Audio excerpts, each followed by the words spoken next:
News broke recently that Golden Auctions has sold a complete 1903 E107 Bryce Williams master set for $1.159 million. When I read that, my teeth almost fell out. What set sold for how much? Down the rabbit hole I went to learn more about this rare, enigmatic set of baseball cards, and here's what I learned.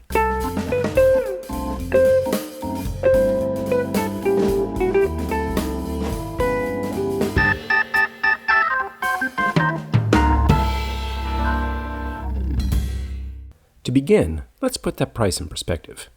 You can go to eBay right now and buy a complete 1933 Gaudy set with the Ruths and the Gehrigs in 2s and 3s for under $200,000. In 2022, a 520 card T206 set sold for $366,000, missing only the Honus Wagner and the Eddie Plank, which are so rare that they are generally excluded from the consideration of a complete set. You can buy right now on eBay a complete EX Condition 1952 top set, complete with a PSA 6 mantle and a PSA 7 maze, for a touch under $400,000. 407 cards, many of which are legendary in their own right.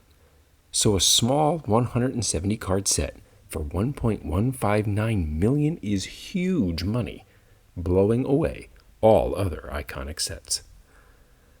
The set in question is the E107 Bryce Williams Candy Cards, issued in 1903 and 1904. The E designation in the baseball card catalog is for candy cards.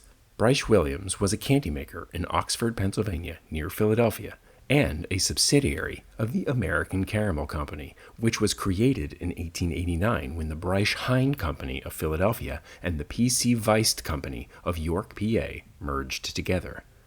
Then they acquired the Lancaster Caramel Company in 1900 from Milton Hershey. Yup, that Hershey, becoming the largest candy company in the country. The American Caramel Company would go on to issue many famous sets of baseball and other image cards with their candies. The Bryce of Bryce Williams was George Bryce. He was a confectioner in turn-of-the-century Philadelphia.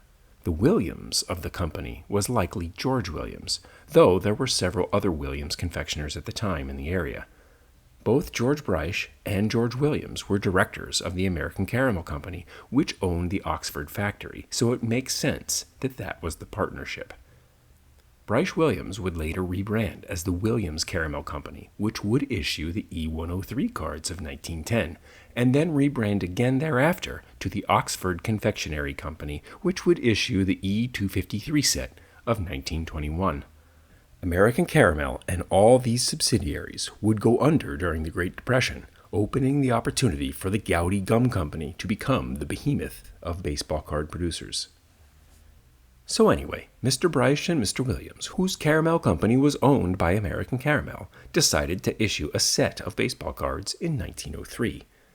The set, designated the E107 set by Jefferson Burdick, measured 1 3/8 inches by 2 5/8 inches, the size that would become the industry standard in the later decades. The T205s and the T206 sets, among many other iconic issues of this era, have the E107s to thank for their size. The cards are all black and white images, most of which were taken by legendary photographer Carl Horner, some of which appear in other sets too. There are 3 back variations. Some are blank, but there are a good many with one of 150 prominent baseball players printed on the backs, and a scant few with the printing and a Bryce Williams Company stamp.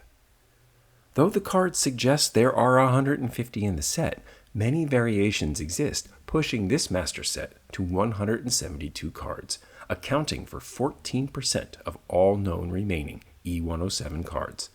And only 147 players are actually depicted, leaving the possibility that there are 3 players printed who were lost to history, or 3 players that were planned but never got to press.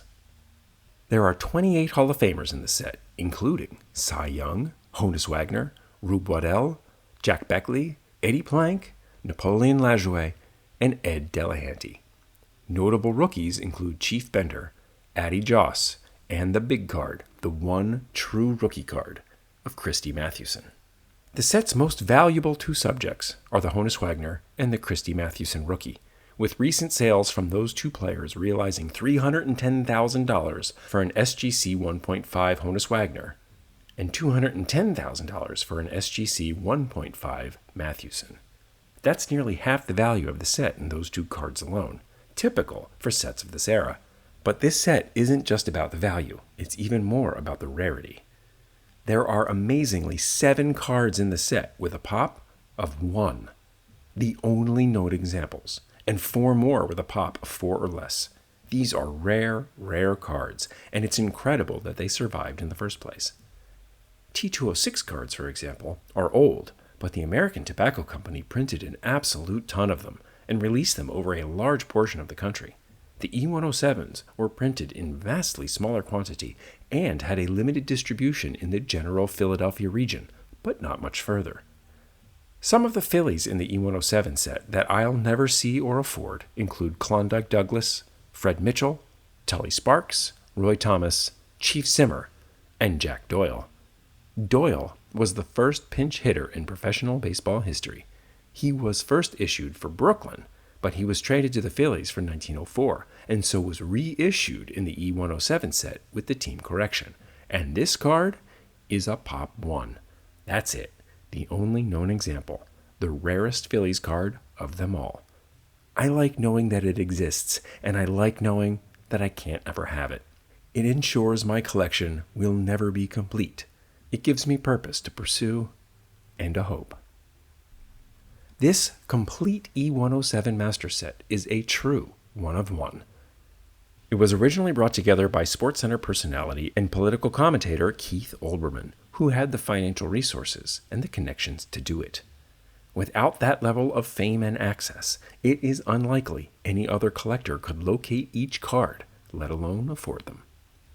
Golden Auctions referred to this set as the Rembrandt of all known sets. It is unparalleled, and as far as we know, or will ever know, it is not reproducible. This E107 set just might qualify as the rarest and most astonishing baseball card single set collection known to exist. And that's saying something. When you put it like that, $1.159 million seems like a bargain.